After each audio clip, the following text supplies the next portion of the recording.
ಕಡೆಗೆ ರಾಜ್ಯಾದ್ಯಂತ ಇವತ್ತು ಎರಡನೇ ಹಾಗೂ ಕೊನೆ ಹಂತದ ಚುನಾವಣೆ ಹೇಗೆ ನಡೀತಾ ಇದೆ ಅನ್ನೋದರ ಡೀಟೇಲ್ಸ್ ಕೊಡ್ತಾ ಇದ್ವಿ. ಇನ್ನೊಂದು ಕಡೆಗೆ ಪ್ರಜ್ವಲ್ ಪೆನ್ ಡ್ರೈವ್ ಪ್ರಕರಣಕ್ಕೆ ಸಂಬಂಧಪಟ್ಟಂತೆ ಇಡೀ ದೇಶದಾದ್ಯಂತ ಸಂಚಲನ ಏನು ಕಾರಣ ಆಗಿದೆ, ಇದಕ್ಕೆ ಸಂಬಂಧಪಟ್ಟಂತೆ ಪ್ರಧಾನಿ ನರೇಂದ್ರ ಮೋದಿ ಅವರು ಫಸ್ಟ್ ರಿಯಾಕ್ಷನ್ ಕೊಟ್ಟಿದ್ದಾರೆ. ಅದು ಕೂಡ ಖಡಕ್ ರಿಯಾಕ್ಷನ್ ಕೊಟ್ಟಿದ್ದಾರೆ. ಏನು ಹೇಳಿದ್ದಾರೆ ಅವರು ಅಂತ ನೋಡ್ತಾ ಹೋಗೋದು.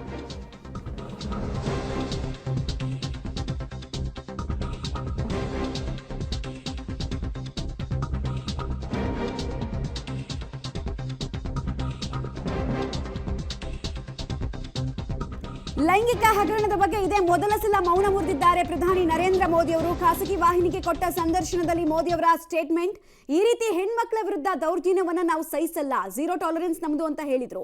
ಪ್ರಜ್ವಲ್ರನ್ನ ವಾಪಸ್ ಕರೆತರಬೇಕು ಮತ್ತು ಕಠಿಣಾತಿ ಕಠಿಣ ಶಿಕ್ಷೆಯನ್ನ ಕೊಡಬೇಕು ಅನ್ನುವಂತಹ ಆಗ್ರಹ ಅವ್ರದ್ದೂ ಆಗಿದೆ.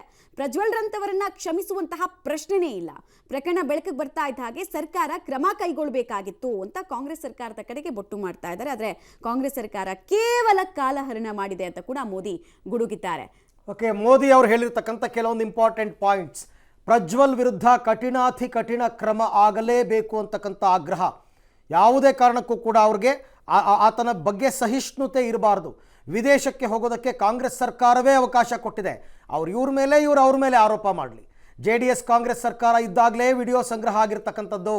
ಯಾಕೆಂದರೆ ಅಷ್ಟೊಂದು ಸಾವಿರಾರು ವಿಡಿಯೋ ಇದೆ ಅಂದಾಗ ಅದು ಯಾವಾಗ ಆಗಿದ್ದು?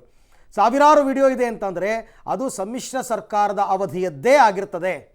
ಒಕ್ಕಲಿಗ ಪ್ರಾಬಲ್ಯ ಪ್ರದೇಶದ ಮತದಾನದ ಬಳಿಕ ವಿಡಿಯೋವನ್ನು ಇವರು ಬಿಡುಗಡೆ ಮಾಡಿದ್ದಾರೆ. ಅರ್ಥಾತ್ ಈಗ ಮೊದಲ ಹಂತದ ಮತದಾನ ಆಯ್ತಲ್ಲ, ಅದಾದ ನಂತರ ರಾಜಕೀಯ ದುರುದ್ದೇಶದಿಂದ ಈಗ ಹರಿಬಿಟ್ಟಿದ್ದಾರೆ ಅಂತಕ್ಕಂಥದ್ದನ್ನು ಪ್ರಧಾನಿ ಮೋದಿಯವರು ಸ್ಪಷ್ಟವಾಗಿ ಹೇಳಿದ್ದಾರೆ.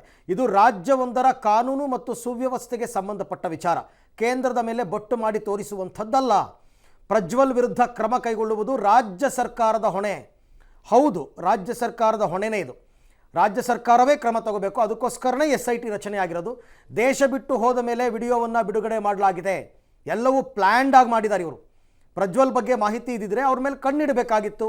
ದೇಶ ಬಿಟ್ಟು ಹೋಗದಂಗೆ ಕಾಯಬೇಕಾಗಿತ್ತು. ಆ ಕೆಲಸ ಮಾಡಲಿಲ್ಲ. ಇಡೀ ಪ್ರಕರಣವೇ ಸಂದೇಹಾಸ್ಪದವಾಗಿದೆ ಅಂತಕ್ಕಂಥ ಮಾತನ್ನು ಮೋದಿಯವರು ತಮ್ಮ ಮಾತಿನಲ್ಲಿ ಹೇಳಿದ್ದಾರೆ. ಸಂದರ್ಶನವೊಂದರಲ್ಲಿ ಅವರು ಮೊದಲ ಬಾರಿಗೆ ಪ್ರಜ್ವಲ್ ವಿಚಾರಕ್ಕೆ ಸಂಬಂಧಪಟ್ಟಂತೆ ಮಾತನಾಡಿದ್ದಾರೆ. ಪ್ರಜ್ವಲ್ ಬಗ್ಗೆ ಯಾವುದೇ ಸಹಿಷ್ಣುತೆ ಇರಬಾರದು ಅಂತ ಹೇಳಿದ್ದಾರೆ.